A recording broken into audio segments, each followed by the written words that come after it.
Assalamualaikum warahmatullahi wabarakatuh. Kita ketemu lagi ya teman-teman ya. Sini saya akan membahas sedikit terkait materi distribusi frekuensi ya. Materi ini adalah bagian dari mata kuliah pengantar statistik.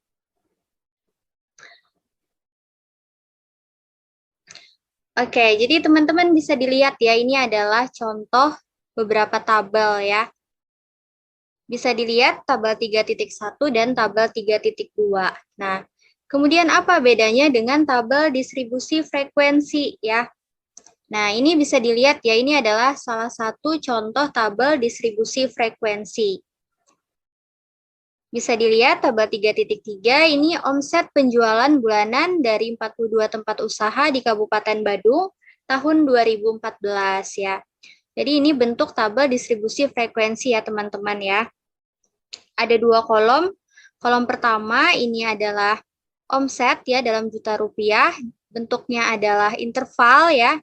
Jadi ada beberapa interval ya. Kemudian pada kolom kedua ini adalah frekuensi atau jumlah tempat usaha ya. Sesuai dengan case yang ada ya. Jadi kita lihat dulu ya. Ini ada kelas pertama ya. Untuk kelas pertama yaitu omset 0 sampai 15 juta rupiah ya. Ini banyaknya tempat usahanya ada 6 ya. Kemudian selanjutnya kelas kedua omset bulanannya 15 sampai 30 juta itu ada 2 tempat usaha ya. Kemudian seterusnya ya. Sehingga total dari frekuensi yaitu banyaknya tempat usaha adalah 42 ya. Oke. Jadi apa itu tabel distribusi frekuensi ya teman-teman ya? Jadi teman-teman bisa lihat di sini tabel distribusi frekuensi adalah tabel yang menunjukkan sebaran distribusi data yang ada yang tersusun atas frekuensi tiap-tiap kelas atau kategori. Frekuensi tiap kelas atau kategori menunjukkan banyaknya pengamatan ya dalam kelas atau kategori yang bersangkutan. Ya, jadi di sini ini kelas pertama ya teman-teman ya. Kelas pertama ini ada interval 0 sampai 15 dengan frekuensinya ada 6 ya. Kemudian kelas kedua itu interval 15 sampai 30 dengan frekuensi itu ada 2 ya. Jadi seperti itu ya teman-teman. Kemudian tahapan-tahapan pembuatan tabel distribusi frekuensi.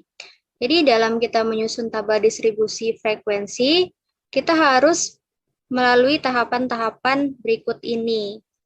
Yang pertama yaitu kita menentukan banyaknya kelas, kemudian menentukan panjang kelas atau interval kelas, kemudian menentukan batas kelas, kemudian yang terakhir memasukkan masing-masing data dan kemudian menjumlahkannya. Nah, jadi tahapan-tahapan ini harus kita perhatikan ya dari tahap 1 sampai ke tahap keempat. Oke, langsung saja ya teman-teman ya. Nah, kita masuk ke tahap pertama ya. Tahap pertama adalah menentukan banyaknya kelas. Di sini banyaknya kelas dinotasikan dengan K. Rumusnya adalah K sama dengan 1 ditambah 3,3 log N ya. Yang mana K itu adalah banyaknya kelas yang akan kita hitung. Kemudian N itu adalah banyaknya data ya. Oke. Kalau melihat dari tabel ya.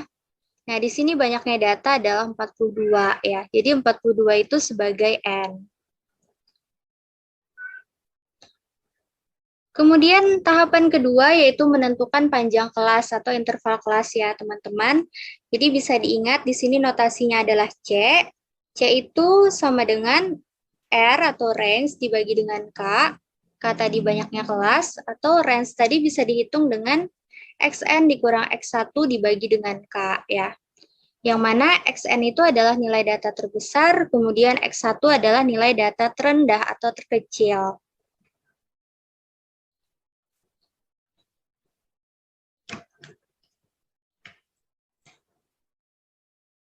Ini ada contoh 3.7 ya, di sini saya ambil dari buku.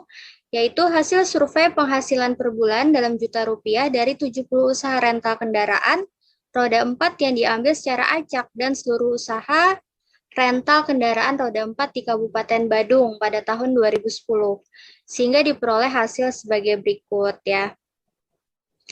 Jadi di sini ada 88 juta rupiah, kemudian ada 33 juta rupiah, 41 juta rupiah, 78 juta rupiah, sampai 65 juta rupiah ya. Ada 70 rental usaha yang sudah disurvei ya, yang sudah ditanyakan bagaimana penghasilan per bulannya. Kemudian kita masuk ke penyelesaian ya teman-teman ya. Jadi kita mulai dengan tahap pertama, yaitu menentukan banyaknya kelas. Ya, atau K dengan rumus 1 ditambah 3,3 log N ya. Kemudian kita hitung N-nya adalah 70 ya tadi ya, ada 70 data atau ada 70 usaha rental. Sehingga dihasilkan K-nya sama dengan 7 ya. Kemudian kita hitung interval kelas ya. Atau C, itu kita lihat dari nilai terbesar, kemudian dikurang nilai terkecil dibagi dengan K ya. Nah, di sini kita lihat ya teman-teman ya nilai terbesarnya, kemudian kita kurangkan dengan nilai terkecil ya. Nilai terkecilnya 25, kemudian dibagi dengan K ya, K-nya adalah 7, sehingga didapatkan hasilnya adalah 9 ya. Nah, di sini di buku ya, sebaiknya diambil 10 ya. Kenapa teman-teman? Karena ini adalah bentuknya interval ya. Jadi diambil interval yang lebar ya. Sehingga data-data yang ada itu semua tercover di dalam interval ini. Ya. Kemudian setelah kita menghitung, kita buat tabel ya. Jadi ada banyaknya kelas, ada 7 ya. Jadi ada kelas 1, kelas kedua, kelas ketiga, sampai kelas ke-7. Kemudian kolom selanjutnya itu penghasilan per bulan atau dalam juta rupiah ya. Kelas 1, 2, 3, 4, 5, 6, 7 ya. Kemudian dari masing-masing kelas ini kita lihat frekuensinya atau jumlahnya ya. Nah, di sini kelas 1 yaitu penghasilan per bulan 20 sampai 29 juta, itu kita lihat ya pada data.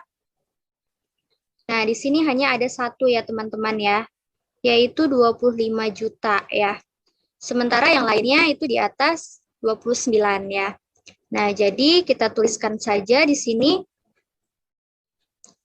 untuk kelas 20 sampai 29 itu frekuensinya adalah 1 ya. Kemudian untuk yang 30 sampai 39 itu ada 4, kemudian 40 sampai 49 ada 7 dan seterusnya ya. Yang mana jumlah frekuensi ini haruslah 70 ya.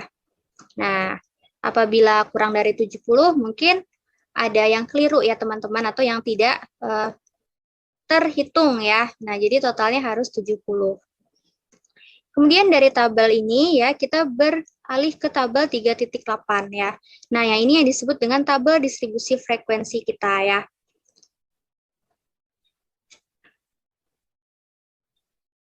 Nah, di sini ada bagian-bagian tabel frekuensi. Kelas itu adalah tiap-tiap kelompok nilai. Kemudian ada batas-batas kelas. Itu adalah nilai-nilai yang membatasi kelas yang satu dengan kelas yang lainnya. Dalam satu kelas terdapat batas bawah kelas dan batas atas kelas. Kemudian tepi-tepi kelas itu ada tepi bawah kelas sama dengan batas bawah kelas dikurang 0,5. Kemudian tepi atas kelas yaitu batas atas kelas ditambah 0,5.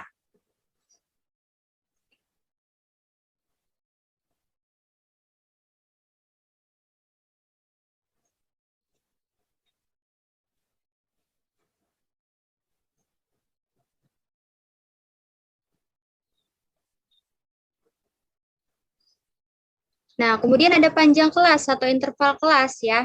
Itu adalah selisih antara batas kelas, kemudian nilai tengah kelas adalah rata-rata antara batas atas dengan batas bawah suatu kelas. Nah, jadi bisa kita buat ya teman-teman ya. Kita hitung tepi-tepi kelas dan nilai tengah kelas.